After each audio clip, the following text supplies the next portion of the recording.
Hello दोस्तों, I am welcome back TS academy 2.0। आज हम पढ़ने वाले इंटरमीडिएट फिजिक्स क्लास 12 फिजिक्स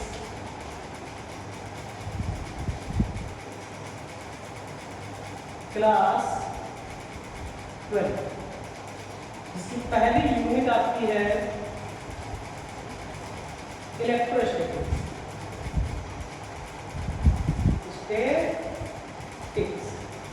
इसकी पहली यूनिट क्या है? इलेक्ट्रोस्टैटिक्स। इलेक्ट्रो का मतलब यहाँ पे क्या है? इलेक्ट्रो का मतलब है इलेक्ट्रॉन और स्टैटिक्स का मतलब है रेस्ट।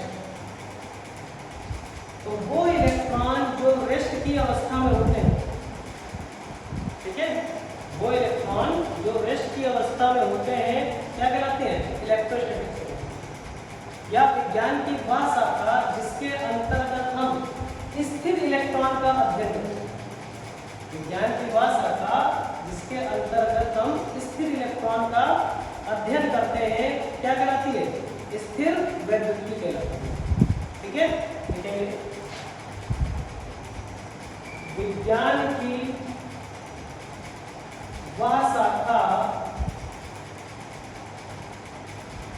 जिसके अंतर्गत हम स्थिर इलेक्ट्रॉन का अध्ययन करते हैं, स्थिर वैद्युतिकी कहलाती है।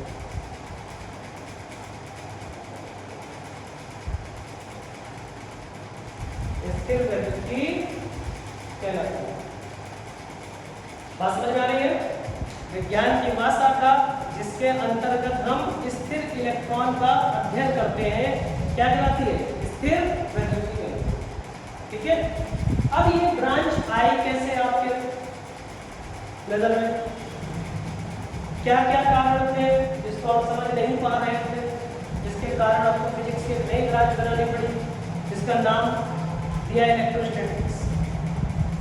तो वो कारण क्या क्या थे उसके बारे में हम लोग जानते हैं, फिर आगे लोग इसके बारे में पढ़ते हैं। तो आपने ग्रेविटेशनल फोर्स पढ़ा होगा, F = capital G m1 m2/r²। गुरुत्वाकर्षण बल पढ़ा होगा। तो गुरुत्वाकर्षण बल मोटा मोटा समझाते हैं आपको है कि गुरुत्वाकर्षण बल कहता है कि यदि जिस बॉडी का जितना ज्यादा मास होगा, ठीक है, जिस बॉडी का जितना ज्यादा मास होगा वो दूसरी बॉडी पर उतना ही फोर्स अप्लाई करेगी। जैसे सूर्य और पृथ्वी, सूर्य का मास ज्यादा है कि पृथ्वी का? तो मास किसका ज्यादा है? सूर्य का मास ज्यादा है। तो पृथ्वी घूम रही है सूर्य के चारों ओर।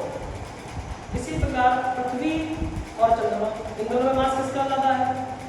तो पृथ्वी का मास ज्यादा है, इसलिए चंद्रमा घूमता है पृथ्वी के चारों ओर। अब हमारा मास ज्यादा है कि पृथ्वी का मास ज्यादा है? स्वाभाविक सी बात है, पृथ्वी का मास ज्यादा है, इसलिए हम ऊपर से गिरेंगे तो नीचे की ओर आएंगे। अब बताइए इस बोर्ड का मास ज्यादा है कि पृथ्वी का मास ज्यादा है? स्वाभाविक सी बात है, पृथ्वी का मास ज्यादा है। अगर हम एक निकाल देंगे तो बोर्ड नीचे गिरेगा। ये मार्कर ना मानकर हम प्रोजेक्ट इसको चौक मानेंगे। ठीक है, इस चौक का मास ज्यादा है कि पृथ्वी का मास ज्यादा है? स्वाभाविक सी बात है, पृथ्वी। अब ये चौक जो मॉलिक्यूल से मिलकर बनी है उसका मास ज्यादा है कि पृथ्वी का? पृथ्वी का। ठीक है, अब इसी चार्ट को मैंने इसे बोर्ड पे चला दिया तो चार्ट ने अपने मॉलिक्यूल्स बोर्ड पे छोड़ दिए। तो बताइए इन मॉलिक्यूल्स का मास ज्यादा था कि पृथ्वी का? स्वाभाविक बात है, पृथ्वी का मास ज्यादा था, है ना? तो क्या पृथ्वी इन मॉलिक्यूल्स को घसीट पा रही है? नहीं घसीट पा रही। ठीक है, तो बस यही कारण थे, कुछ कारण जिनको हम समझा नहीं पा रहे थे गुरुत्वाकर्षण बल से, जिसके लिए हमको फिजिक्स की एक नई ब्रांच बनानी पड़ी, जिसका नाम दिया हम लोगों ने इलेक्ट्रोस्टैटिक्स। इसका नाम उन्होंने क्या दिया? इलेक्ट्रोस्टैटिक्स। ठीक है, और इलेक्ट्रोस्टैटिक्स अपने आप उत्पन्न नहीं होगी। इलेक्ट्रोस्टैटिक्स अपने आप उत्पन्न नहीं होगी।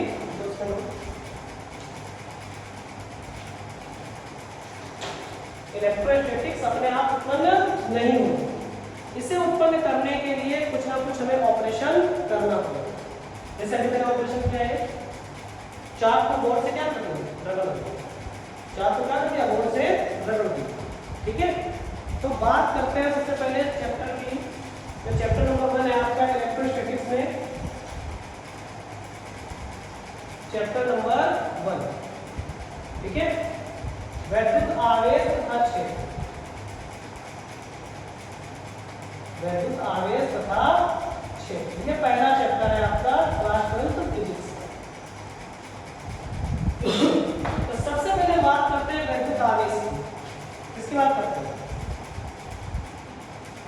वैद्युत आवेश की। तो वैद्युत आवेश होगा क्या, अभी मैंने क्या किया, चार्ज को बोर्ड से रखो, चार्ज एक वस्तु है, बोर्ड आपकी दूसरी वस्तु है, इन दोनों के बीच में क्या ऑपरेशन किया मैंने, फ्रैक्शन का ऑपरेशन किया। तो जब हम किसी वस्तु को किसी दूसरी वस्तु के साथ रगड़ते हैं तो वह वस्तु क्या हो जाती है, आवेशित हो जाती है। जब हम किसी वस्तु को किसी दूसरी वस्तु के साथ रगड़ते हैं तो वह वस्तु क्या हो जाती है, आवेशित हो जाती है। ठीक है, तो लिखेंगे, जब हम किसी वस्तु को किसी दूसरी वस्तु के साथ रगड़ते हैं तो वह वस्तु आवेशित हो जाती है। तो वस्तु क्या हो जाती है, आवेशित हो जाती है। ठीक है, यह डेफिनेशन है। दूसरी तरीके से लिख सकते हैं कि आवेश किसी वस्तु का वह गुण है जिसके कारण विद्युत क्षेत्र और चुंबकीय क्षेत्र दोनों उत्पन्न किया जाता है। ठीक है, ये भी लिख सकते हैं। ठीक है, या आप ये भी लिख सकते हैं, और किसी वस्तु पर इलेक्ट्रॉनों की कमी अथवा अधिकता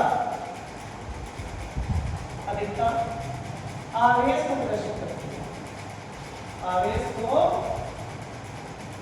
प्रदर्शित करती है। ठीक है, जो अच्छा है वो आप ठीक है, आगे समझ में आ रहा है कि जब हम किसी वस्तु को किसी दूसरी वस्तु के साथ रगड़ते हैं तो वस्तु क्या हो जाती है, आवेशित हो जाती है। जब हम किसी वस्तु को किसी दूसरी वस्तु के साथ रगड़ते हैं तो वस्तु क्या हो जाती है, आवेशित हो जाती है। आवेश कितने प्रकार के होते हैं, तो आवेश आपके दो प्रकार के होते हैं।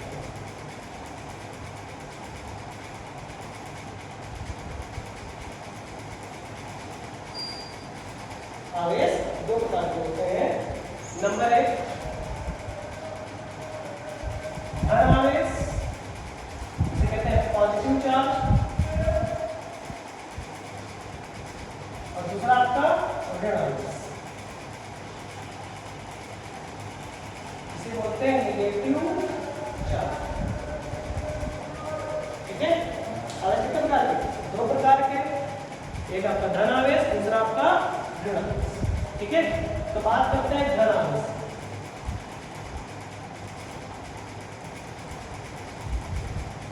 धन आवेश, तो धन आवेश होगा क्या, तो देखो एक बॉडी हमारे पास कांच है और दूसरी बॉडी क्या है, रेशम है। ये अलग अलग बॉडियां हैं। ठीक है, तो जब हम कांच को रेशम से रगड़ते हैं, जब हम कांच को रेशम से रगड़ते हैं तो कांच की क्षण पर उत्पन्न आवेश को धन आवेश कहते हैं। जब हम कांच को रेशम से रगड़ते हैं तो कांच की क्षण पर उत्पन्न आवेश को धन आवेश कहते हैं। बात समझ आ रही है, तो लिखिए,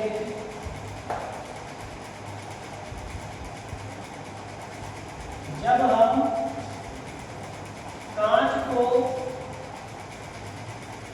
रेशम से रगड़ते हैं तो कांच की क्षण पर उत्पन्न आवेश को धन आवेश कहते हैं।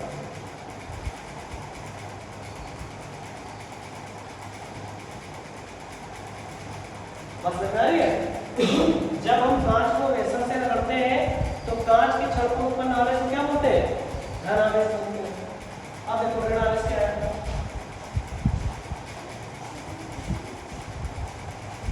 ऋण आवेश, तो देखो ऋण आवेश क्या होगा? जब आभुनस को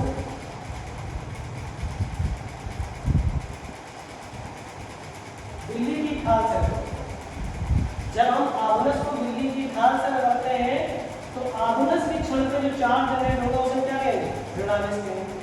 ठीक है, जब हम आभुनस को बिल्ली की खाल से लगाते हैं तो आभुनस की क्षण को उत्पन्न आवेश को क्या बोलेंगे?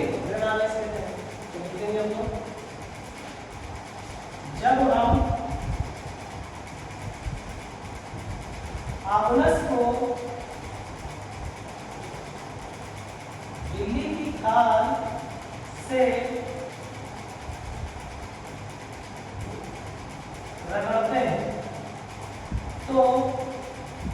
हैं तो आभुनस की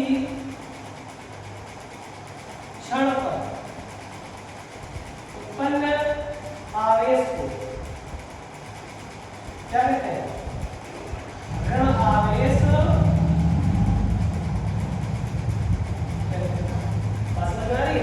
जब आभुनस की क्षण को बिल्ली की खाल से रगड़ते हैं तो आभुनस की क्षण को उत्पन्न आवेश को ऋण आवेश कहते हैं। ठीक है, जब आभुनस को बिल्ली की खाल से रगड़ते हैं तो आभुनस की क्षण को उत्पन्न आवेश को ऋण आवेश कहते हैं।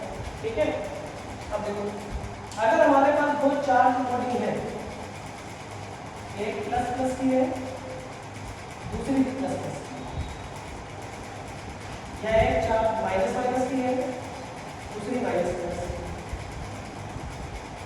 ठीक है, ये सेम चार्ज है। अगर हमारे पास चार्ज एक प्लस का है और दूसरा माइनस का है, और अगर माइनस का एक चार्ज है आपके पास और एक चार्ज प्लस का, तो क्या होगा? तो देखिए जब हम दो सेम चार्ज की बॉडी को पास लेते हैं, ये प्लस प्लस की दो बॉडी है, ये माइनस माइनस की सेम चार्ज है। जब दो चार्ज सेम चार्ज को हम पास लेके आते हैं, ये मान लीजिए सेम चार्ज हमारे पास है, इनको जब हम पास लाएंगे तो ये एक दूसरे से दूर हट जाएंगे। ठीक है, और जब अपोजिट चार्ज लाएंगे, एक प्लस होगा एक माइनस, एक प्लस की रोड होगी दूसरी माइनस की रोड होगी, इनको पास लेके आएंगे तो ये पास आ जाएंगे। बात समझ में आ रही है? बात समझ में आ रही है? जब हम सेम चार्ज को पास लेके आएंगे तो क्या होगा? ये दूर हट जाएंगे, और जब अपोजिट चार्ज पास लाएंगे पास लेके आएंगे तो क्या हो जाएंगे? पास हो जाएंगे। ठीक है, तो जब दो सेम चार्ज को पास लेके आते हैं तो ये क्या हटती है? दूर हटती है। दूर हटती है। इस दूर हटने को हम लोग कहते हैं प्रतिकर्षण। क्या कहते हैं? प्रतिकर्षण। जब हम अपोजिट चार्ज की क्षणों को पास लेके आते हैं तो ये क्या जाती है? पास आ जाती है। कहाँ जाती है? पास आ जाती है। जिन्हें क्या बोलते हैं? आकर्षण। इन्हें क्या बोलते हैं? आकर्षण। बस समझ आ रही है? इन्हें क्या बोलते हैं? आकर्षण। तो देखते हैं लोग समान आवेश क्या करते हैं? प्रतिकर्षित करते हैं, और विपरीत आवेश क्या करते हैं? आकर्षित करते हैं। बात समझ में आ रही है? समान आवेश क्या करते हैं? प्रतिकर्षित करते हैं, और विपरीत आवेश क्या करते हैं? आकर्षित करते हैं। तो लिख देंगे समान आवेश एक दूसरे को प्रतिकर्षित करते हैं, जबकि विपरीत आवेश एक दूसरे को आकर्षित करते हैं।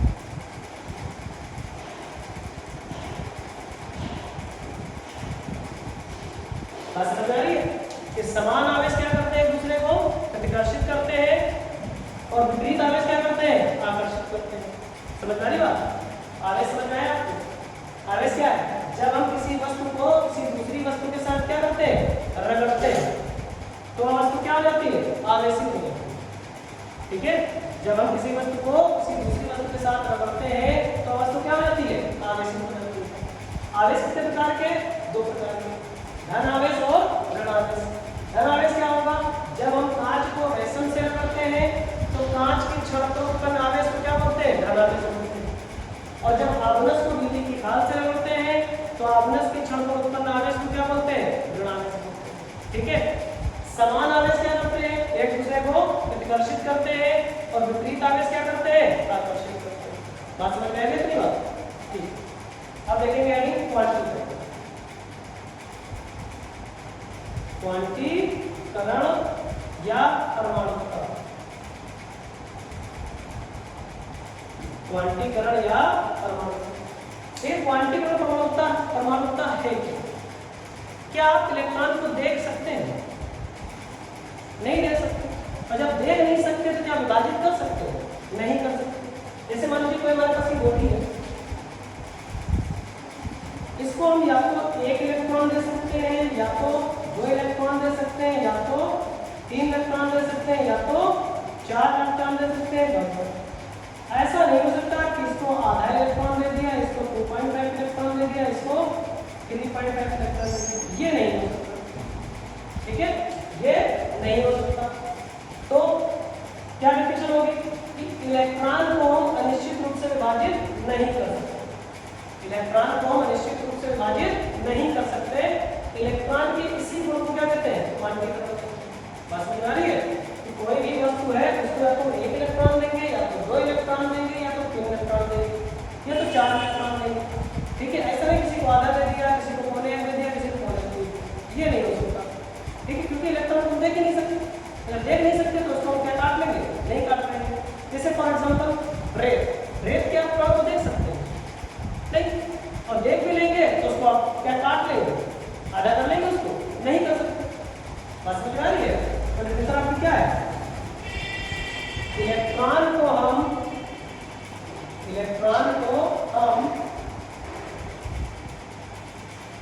अनिश्चित, इलेक्ट्रॉनों को हम अनिश्चित रूप से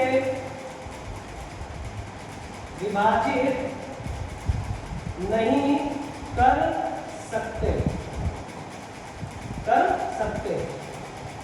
इलेक्ट्रॉन के इसी गुण को, इलेक्ट्रॉन के इसी गुण को क्या कहते हैं, क्वांटीकरण। क्वांटीकरण समझ आ रही है? इलेक्ट्रॉनों को हम अनिश्चित रूप से विभाजित नहीं कर सकते। इलेक्ट्रॉन के इसी गुण को क्या कहते हैं, क्वांटीकरण कहते हैं। फंडा होता है Q बराबर N, Q बराबर N, Q बराबर N, जहां Q बराबर क्या है, आवेश है, N बराबर क्या है, इलेक्ट्रॉनों की संख्या, N बराबर क्या है, इलेक्ट्रॉनों की संख्या, E क्या है, इलेक्ट्रॉन पर आवेश, इलेक्ट्रॉन पर आवेश, इलेक्ट्रॉन पर आवेश होता है 1.6 × 10⁻⁻19। समझ आ रही बात? तो हम क्या कर सकते हैं, Q बराबर नंबर दे दे 1 2 3 4 5, N बराबर 1 2 3 4 5 6 डॉट डॉट डॉट डॉट। तो क्या हो जाएगा, Q बराबर 1 2 की जगह पर तो क्या हो जाएगा, E, चाहे प्लस माइनस में लगा हो, कोई दिक्कत नहीं है। 2 2 तो क्या हो जाएगा, 2E, कितना हो जाएगा, 3E, फिर कितना 4E, और फिर बात समझ में आ रही है आपको? तो किसी बॉडी पर हम जब इलेक्ट्रॉन देंगे तो कितना दे सकते हैं, 1 इलेक्ट्रॉन दे सकते हैं, 2 इलेक्ट्रॉन दे सकते हैं, 3 इलेक्ट्रॉन दे सकते हैं, 4 इलेक्ट्रॉन दे सकते हैं, आधा या तोड़ के इलेक्ट्रॉन नहीं दे सकते। ठीक है, तो क्वांटीकरण आपका क्या होगा, इलेक्ट्रॉन को हम अनिश्चित रूप से विभाजित नहीं कर सकते। इलेक्ट्रॉन के किसी गुण को क्या कहते हैं, क्वांटीकरण कहते हैं। बात समझ आ रही है? तो आवेश आपको समझ में आया? आवेश, जब हम किसी वस्तु को किसी दूसरी वस्तु के साथ रगड़ते हैं तो वह वस्तु क्या हो जाती है, आवेशित हो जाती है। आवेश कितने प्रकार के, 2 प्रकार के, धन आवेश और ऋण आवेश। धन आवेश क्या होगा, जब हम कांच को रेशम से रगड़ते हैं तो कांच की छड़ पर उत्पन्न आवेश को धन आवेश कहते हैं। ऋण आवेश क्या होगा, जब हम आभनस को बिजली की खाल से रगड़ते हैं तो आभनस की छड़ पर उत्पन्न आवेश को ऋण आवेश कहते हैं। ठीक है, समान आवेश क्या करते हैं, एक दूसरे को प्रतिकर्षित करते हैं और विपरीत आवेश क्या करते हैं, दूसरे को आकर्षित करते हैं। बात समझ आ रही है? ठीक है। क्वांटिकल में क्या होगा, इलेक्ट्रॉन को निश्चित रूप से विभाजित नहीं कर सकते, इलेक्ट्रॉन के इसी गुण को क्या कहते हैं, क्वांटिकल कहते हैं। इलेक्ट्रॉन के इसी गुण को क्या कहते हैं, क्वांटिकल कहते हैं। बात समझ आ रही है? आगे इलेक्ट्रॉन सिद्धांत हमारा क्या है,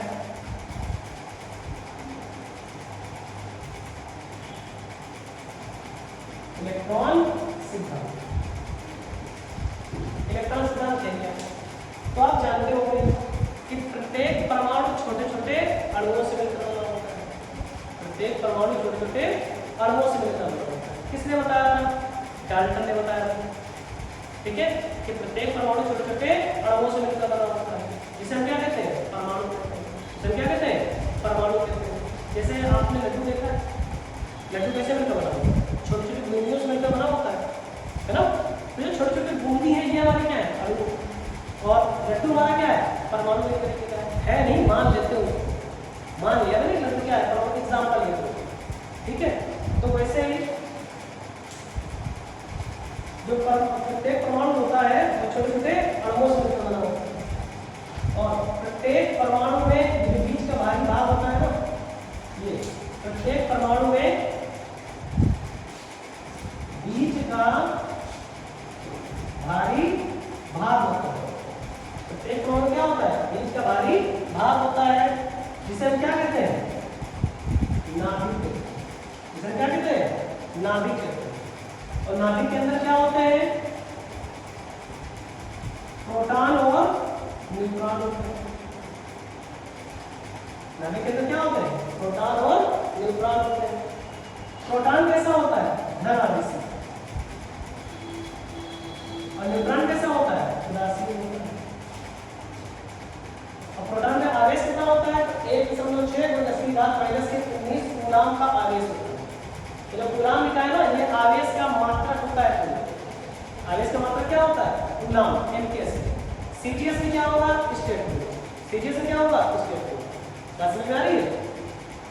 तो प्रत्येक परमाणु छोटे छोटे अणुओं से मिलकर बना होता है। प्रत्येक परमाणु छोटे छोटे अणुओं से मिलकर बना होता है। प्रत्येक परमाणु में बीच का एक भारी भाग होता है, जिसे हम क्या कहते हैं, नाभिक कहते हैं। नाभिक के अंदर क्या होते हैं, प्रोटॉन और न्यूट्रॉन होते हैं। नाभिक के अंदर क्या होते हैं, प्रोटॉन और न्यूट्रॉन होते हैं। प्रोटॉन क्या होता है, धन आवेशित होता है, जबकि न्यूट्रॉन क्या होता है, उदासीन होता है। जबकि न्यूट्रॉन क्या होता है, उदासीन होता है। नाभिक के चारों ओर, ये नाभिक आता है, नाभिक के चारों ओर तीसरे प्रकार के कण, तीसरे प्रकार के कण इलेक्ट्रॉन, इलेक्ट्रॉन गति करते हैं। नाभिक के चारों ओर तीसरे प्रकार के कण इलेक्ट्रॉन क्या करते हैं, गति करते हैं। इलेक्ट्रॉन पर प्रोटॉन के बराबर ऋण आवेश होता है, इसलिए परमाणु क्या होता है, विद्युत उदासीन होता है। बात समझ में आ रही है? कि प्रत्येक परमाणु छोटे छोटे अणुओं से मिलकर बना होता है। प्रत्येक परमाणु में बीच का एक भारी भाग होता है, इसे हम क्या कहते हैं, नाभिक कहते हैं। नाभिक के अंदर प्रोटॉन और न्यूट्रॉन होते हैं। प्रोटॉन धन आवेशित, जबकि न्यूट्रॉन क्या होता है, उदासीन होता है। नाभिक के चारों ओर तीसरे प्रकार के कण इलेक्ट्रॉन गति करते हैं। इलेक्ट्रॉन पर प्रोटॉन के बराबर क्या होता है, ऋण आवेश होता है, इसलिए परमाणु क्या होता है, विद्युत उदासीन होता है। ठीक है, लिख देंगे प्रत्येक परमाणु छोटे छोटे अणुओं से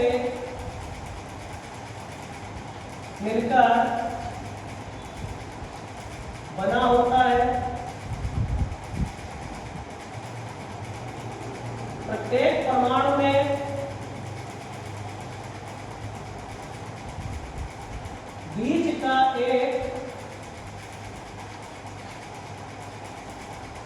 भारी भाग होता है, जिसे नाभिक कहते हैं। इसे क्या कहते हैं, नाभिक कहते हैं। नाभिक के अंदर क्या होता है, प्रोटॉन और न्यूट्रॉन होते हैं। नाभिक के अंदर प्रोटॉन व न्यूट्रॉन होते हैं। नाभिक के अंदर क्या होते हैं? प्रोटॉन और न्यूट्रॉन होते हैं। ठीक है, प्रोटॉन धन आवेशित जबकि न्यूट्रॉन उदासीन होता है। प्रोटॉन धन आवेशित जबकि न्यूट्रॉन उदासीन होता है। बात समझ आ रही है कि प्रत्येक परमाणु छोटे छोटे अणुओं से मिलकर बना होता है। प्रत्येक परमाणु के बीच का एक भारी भाग होता है, इसे क्या कहते हैं? नाभिक कहते हैं। नाभिक के अंदर प्रोटॉन और न्यूट्रॉन होते हैं। प्रोटॉन धन आवेशित जबकि न्यूट्रॉन उदासीन होता है। ठीक है, नाभिक के चारों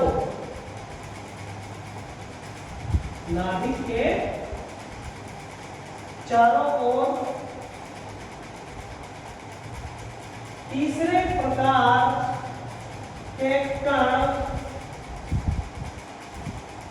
गति करते हैं जिन्हें इलेक्ट्रॉन कहते हैं। नाभिक के चारों ओर तीसरे प्रकार के कण गति करते हैं जिन्हें क्या कहते हैं? इलेक्ट्रॉन कहते हैं। इलेक्ट्रॉन पर प्रोटॉन के बराबर ऋण आवेश होता है। प्रोटॉन में क्या होता है? इलेक्ट्रॉन में क्या होता है? प्रोटॉन के बराबर ऋण आवेश होता है। इसलिए परमाणु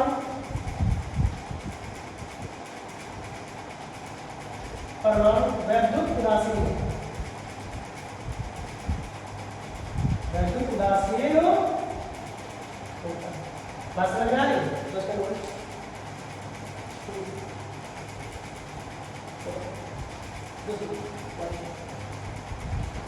ठीक है, बात समझ में आ रही है आपको?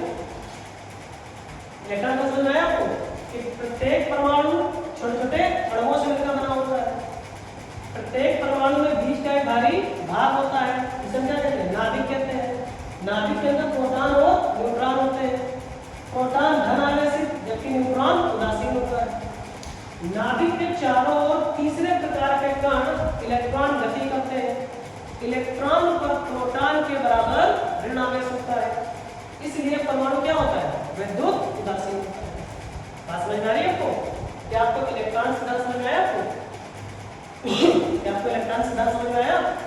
ठीक है, अब आप देख रहे होंगे कि जितनी कोई भी एटम है उसमें बाहरी कक्षा में कौन घूम रहा है? इलेक्ट्रॉन घूम रहा है। जब इलेक्ट्रॉन घूम रहा है तो जितनी भी क्रियाएं होनी है, कुछ भी होनी है, किसको होना है? इलेक्ट्रॉन पर होना है। या किसी भी परमाणु से हम लोग क्या निकालेंगे? इलेक्ट्रॉन को ही निकाल सकते हैं, क्योंकि प्रोटॉन को निकलेगा नहीं, प्रोटॉन तो सेंटर पे है। बात समझ लो, प्रोटॉन कहाँ है? नाभिक पे, तो ये तो निकलेगा नहीं। बाहर कौन घूम रहा है? इलेक्ट्रॉन। या आप देखा होगा कि बाहर हम और आप घूमते ना जेंट्स लोग, तो खतरा किससे ज्यादा होता है? जेंट्स पे कि लेडीज पे? जेंट्स पे, कि भाई उसका एक्सीडेंट होना है, कुछ होना है।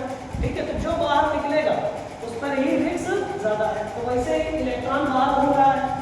ठीक है, तो जितनी भी रिएक्शन में बात कौन लेगा? इलेक्ट्रॉन से लेगा। या आपने कभी ऐसे देखा है, लड्डू देखा होगा आपने, तो लड्डू कभी खाया होगा, तो लड्डू को कैसे खाते हैं आप?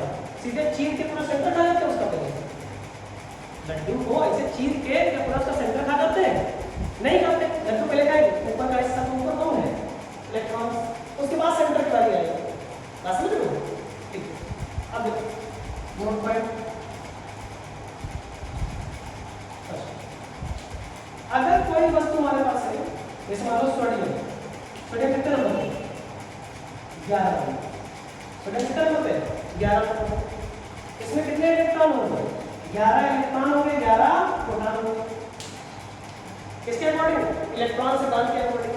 इलेक्ट्रॉन सिद्धांत में क्या है कि प्रत्येक परमाणु जितने इलेक्ट्रॉन होंगे उतने ही क्या होंगे? प्रोटॉन होंगे। बात समझ लो? जितने इलेक्ट्रॉन होंगे उतने क्या होंगे? प्रोटॉन होंगे। तो सोडियम में 11 इलेक्ट्रॉन 11 प्रोटॉन है। क्लियर हो? ठीक है। अगर उसमें हम इससे एक इलेक्ट्रॉन को निकाल दें, एक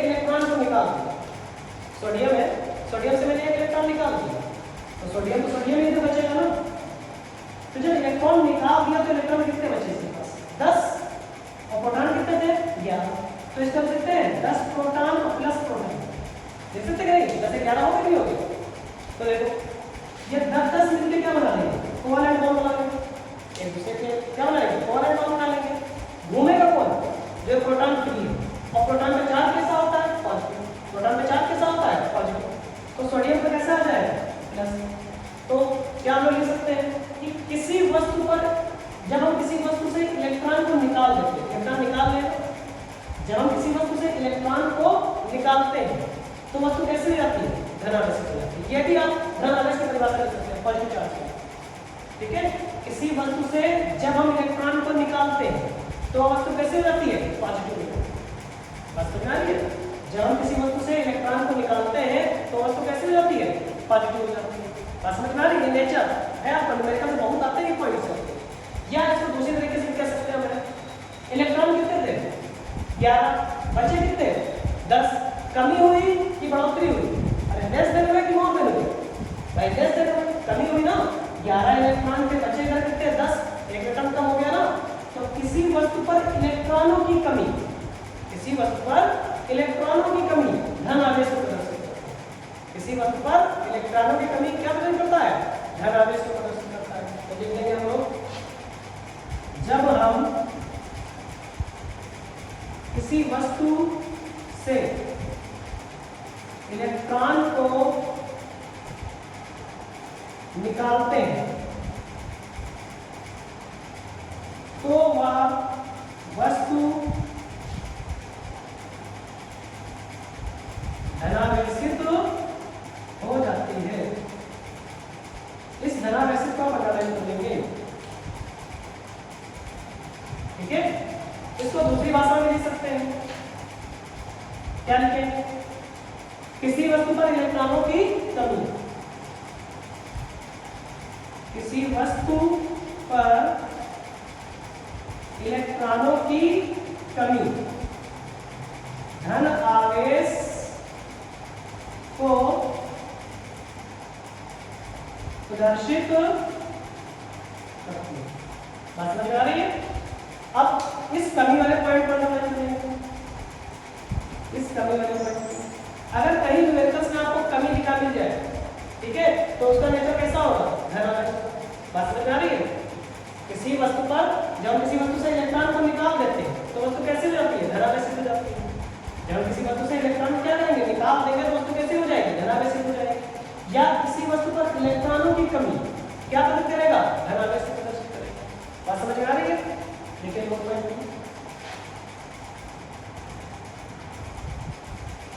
क्लोरीन आपने देखा होगा। क्लोरीन क्लोरीन क्लोरीन कितने नंबर पे? 17 नंबर पे। तो इलेक्ट्रॉन थ्योरी के अकॉर्डिंग 17 इलेक्ट्रॉन हो गए, 17 ही प्रोटॉन हो गए, है ना। अब अगर इसको हम एक इलेक्ट्रॉन दे दें तो देने पर क्या होगा? इलेक्ट्रॉन कितने थे? 17, एक इलेक्ट्रॉन और इसको मिल गया तो इलेक्ट्रॉन कितने हो गए? 18। तो इसको कैसे लिखते हैं? 17 इलेक्ट्रॉन प्लस इलेक्ट्रॉन बराबर 18 इलेक्ट्रॉन हो जाएंगे नहीं हो जाएंगे? और प्रोटॉन कितने हैं? 17 प्रोटॉन है। ये 17 मिलकर कोवैलेंट बॉन्ड बना लेंगे। घूमेगा कौन? इलेक्ट्रॉन। और इलेक्ट्रॉन पर आवेश कैसा है? नेगेटिव। तो Cl पे क्या आ जाएगा? नेगेटिव। बात समझ में आ रही है? तो जब हम किसी वस्तु को इलेक्ट्रॉन देते हैं, अगर इलेक्ट्रॉन निकालेंगे तो वो कैसी हो जाएगी? धनावेशित। और जब इलेक्ट्रॉन देंगे तो कैसी हो जाएगी? धनावेशित। सॉरी, जब इलेक्ट्रॉन देंगे तो कैसी हो जाएगी? ऋणावेशित। ठीक है, अब यहाँ पर इलेक्ट्रॉन कितने थे? 17, यहाँ पर कितने होंगे? 18। कमी हुई कि बढ़ोतरी हुई? बढ़ोतरी हुई ना, मोर देन हुए ना इलेक्ट्रॉन। लेस देन तो हुए नहीं, लेस देन तो यहाँ पर हुए थे। तो 17 में इलेक्ट्रॉन हो कितने गए? 18। तो किसी वस्तु पर इलेक्ट्रॉनों की अधिकता क्या प्रदर्शित करेगा? ऋण आवेश को प्रदर्शित करेगा। बात समझ में आ रही है? बात समझ में आ रही है? जब हम किसी वस्तु को इलेक्ट्रॉन देते हैं तो वस्तु कैसी हो जाती है? ऋण आवेश हो जाती है। या किसी बॉडी पर इलेक्ट्रॉनों की अधिकता क्या प्रदर्शित करता है? ऋण आवेश को प्रदर्शित करता है। तो लिख देंगे, जब हम किसी वस्तु को इलेक्ट्रॉन दे देते हैं तो वह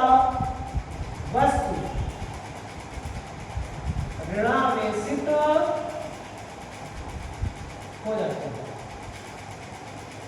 ऋणावेशित हो जाती है। और इसको दूसरी तरीके से लिख सकते हैं, किसी वस्तु पर इलेक्ट्रॉनों की अधिकता ऋण आवेश को प्रदर्शित करती है। बात समझ में आ रही है? किसी वस्तु पर इलेक्ट्रॉनों की अधिकता क्या करती है? ऋण आवेश को प्रदर्शित करती है। तो ये अधिकता पॉइंट को आप ऐसे अंडरलाइन कर लेंगे, और जब इलेक्ट्रॉन दे ये देने को आप क्या करेंगे? बात समझ में आ रही है? तो ये था हमारा चार्ज की आज क्लास फिजिक्स क्लास 10 की पहला लेक्चर, जो आपका चैप्टर था विद्युत आवेश का क्षेत्र। उसमें पहला टॉपिक था विद्युत आवेश। ठीक है, इसके बारे में हमने विद्युत आपको पढ़ा दिया है। इसके बाद आपको जो क्लास मिलने वाली है लेक्चर 2 के नाम से कूलाम का नियम, इसके बाद जो स्टार्ट होगा आपका कूलाम का नियम। ये पूरा मेटल चार्ज के बारे में था जितना मैंने पढ़ा दिया। ठीक है, इसको आप पढ़ के आइए। आई होप कि आपको चीजें समझ में आई होंगी। और ये जो मैंने पॉइंट लिखा है ना 0.1 ये आपके न्यूमेरिकल से बहुत पॉइंट आते हैं। जैसे क्वेश्चन दिया होगा किसी वस्तु पर 500 इलेक्ट्रॉनों की कमी है, तो उस वस्तु का नेचर कैसा होगा? नेचर कैसा होगा? ऋणावेश होगा। बात समझ में आ रही है? या 1500 इलेक्ट्रॉनों की अधिकता है, तो वस्तु का नेचर कैसा होगा? ऋणावेश होगा। ठीक है, तो इस टाइप के क्वेश्चन आपको आएंगे, नेक्स्ट क्लास में आपको कराए जाएंगे आपको तब तक। ठीक है, मिलते हैं अगली क्लास में। धन्यवाद।